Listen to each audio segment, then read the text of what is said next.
Alors d'abord, j'aimerais dire que c'est vraiment un honneur pour moi de me retrouver sur le même panel que deux personnes que j'admire, Claudie Solar et Michel Stanton-Jean, et que c'est vraiment un malheur pour moi de me retrouver devant vous à rapporter toutes les discussions et tout ce qui a été dit hier et ce matin. En fait, je ne vais pas rapporter tout ce qui a été dit, mais je vais me concentrer sur 4 éléments clés.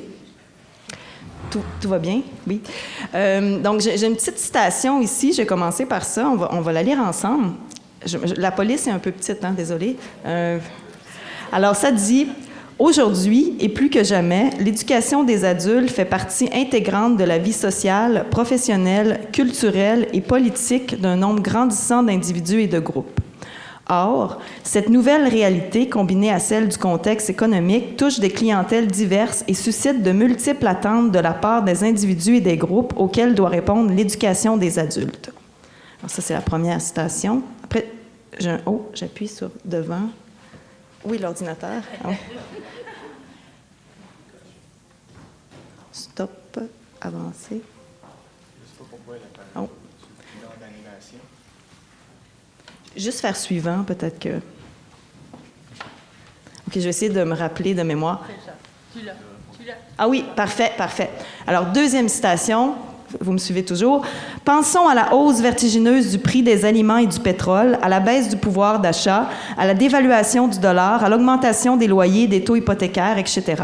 La situation est inquiétante pour la travailleuse et le travailleur moyen du Québec qui subit plus durement les contraintes de cette détérioration économique. Certaines catégories de personnes ont vu leur situation s'aggraver. Les bénéficiaires de l'aide sociale, les chômeurs, les personnes retraitées, les jeunes travailleurs et travailleuses, les employés au salaire minimum ou vivant en deçà du seuil de la pauvreté, les familles monoparentales, etc. Cette situation ne fait malheureusement qu'amplifier les inégalités sociales. » Deuxième citation. Troisième citation. « Dans la société super spécialisée et, on pourrait dire, optimisée qui est la nôtre, les institutions ont grossi considérablement et l'on parle de plus en plus de déshumanisation des rapports humains. Malgré les facilités qu'offrent les moyens de communication de masse, l'isolement social est de plus en plus réel par manque de véritables relations interpersonnelles au travail ou pendant les loisirs. » Donc maintenant, j'ai un petit quiz pour vous. Lesquelles de ces citations n'a pas été entendue dans le forum? Alors, qui vote pour la première? Personne, non? La deuxième? La deuxième n'a pas été entendue. Pourtant, le pétrole, avec la taxe du carbone, ça va augmenter. La troisième?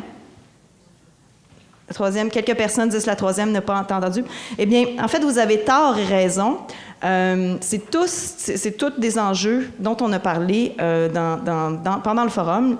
Donc, le premier, l'éducation des adultes, est partout. On en a besoin pour différentes raisons. Les inégalités sociales existent encore. Il y a encore des défis à lesquels il faut faire face. Et on a une société qui nous... En fait, l'exigence éducative que nous demande le contexte social. Par contre, vous avez tous tort parce qu'aucune de ces citations n'a été dite pendant le forum. Là, c'est un petit piège. En fait, ça date du rapport... En fait, c'est des citations tirées du rapport Jean de 1982. Donc, qui ont presque 40 ans. Ah, je ne sais pas si... C'est pas très andragogique de vous piéger, désolée.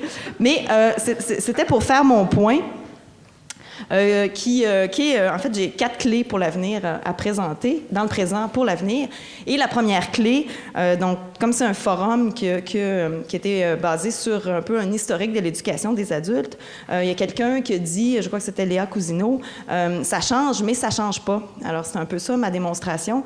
Le décor change, les années passent, mais il y a des problématiques et des enjeux qui prennent peut-être des modalités ou une couleur différente, mais qui ne changent pas. On est encore avec des mêmes problèmes, mais on a encore des solutions, comme on a vu au cours du forum, qui peuvent être apportées à ces problèmes-là.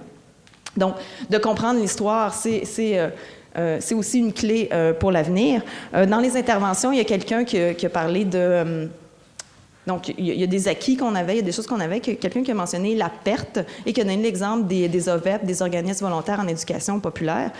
Donc, effectivement, il y a eu une perte de financement à la mission. Donc, juste un exemple pour dire que l'histoire, on la voit souvent en termes de ligne du temps ou linéaire ou qui progresse, mais il y a aussi des pertes et ça fluctue. Il y a des gains, il y a des pertes et quand on connaît l'histoire, c'est bon de se rappeler ça. Donc, mes 4 clés. La première, si on peut, merci. Donc, de comprendre l'évolution de l'éducation des adultes, donc en termes historiques, donc c'est un peu la clé que j'ai expliquée. La deuxième clé. La deuxième clé, valorisation des personnes qui apprennent et qui enseignent. On a beaucoup parlé hier des personnes qui apprennent, mais j'ai eu l'impression qu'on a peu parlé de nous, qui sont aussi des personnes qui apprennent, donc des éducateurs, des éducatrices, des animateurs, des animatrices, des formateurs, des formatrices. On apprend aussi, on est en apprentissage. Donc, j'avais l'impression qu'il y avait nous et les autres. Donc, une clé pour moi dans le présent, pour l'avenir, c'est de faire le pont un peu entre ça. Alors, on est tous apprenants et éducateurs, éducatrices. Et une façon de valoriser les personnes qui enseignent, c'est aussi d'apprendre continuellement. La formation continue est une façon de valoriser l'éducation. Et là, je vais faire une petite minute de pub.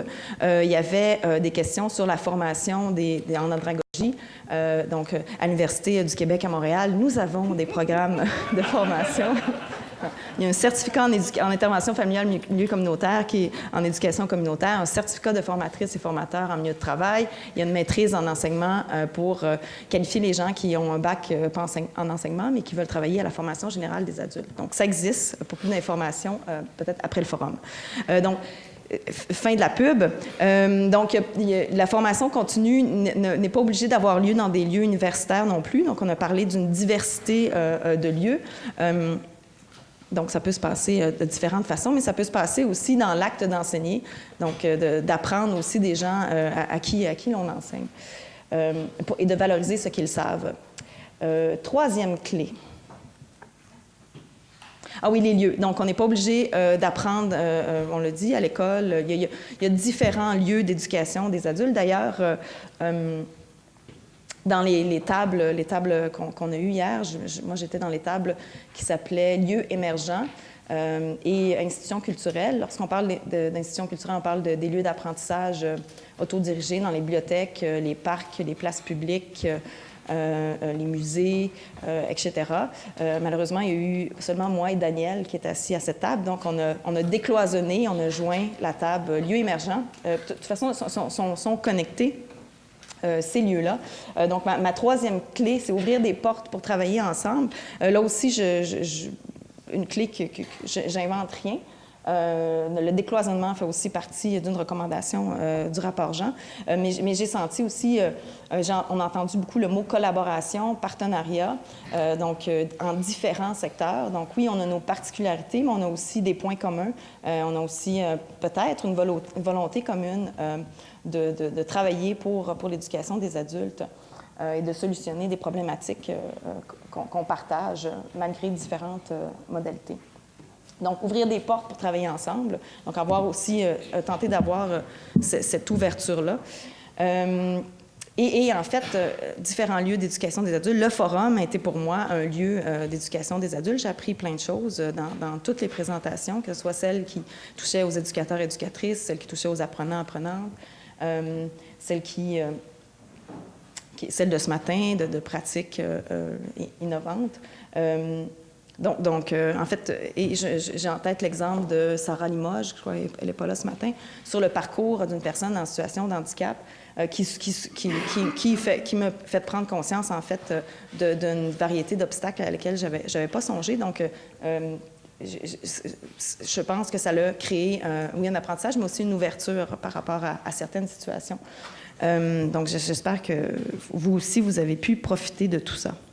Ma quatrième clé, en fait, dans la présentation de Diane Labelle hier, elle disait le français et l'anglais sont des langues avec beaucoup de mots et des langues autochtones auraient plus de verbes, donc seraient plus tournées vers l'action. Alors, c'est un appel à l'action un peu, de dire, OK, on a beaucoup parlé de solutions et les solutions, on les détient, hein, on les a entendues, on sait quoi faire. On a parlé de garderies, de programmes innovateurs, de formation duale, en fait, de ressources. On sait qu'on a des solutions, mais on n'a pas nécessairement les moyens de les mettre de les concrétiser. Et on a eu un appel, Pierre Doré a commencé le forum en disant il n'y a rien sur la table. Qu'est-ce qu'on peut mettre sur la table? Donc j'espère qu'on va pouvoir discuter de ça. Qu'est-ce qu'on peut proposer à notre nouveau gouvernement? Et passer à l'action. Donc, on va écouter vos suggestions. Moi, si on parle d'avenir et de compétences et de savoir à développer, compétences du 21e ou du 22e siècle, si on se rend là. Pas moi personnellement, mais je pense aux plusieurs générations. Diane Labelle disait qu'il faisait des plans pour 7 générations d'avance, donc on peut parler de compétences du 22e siècle. Donc oui, on a parlé beaucoup de développement de la pensée critique, donc c'est toujours essentiel. Mais peut-être que moi, je proposerais la solidarité comme une compétence nécessaire aux enjeux, surtout aux enjeux environnementaux qui nous attendent. Donc, je terminerai là-dessus. Merci.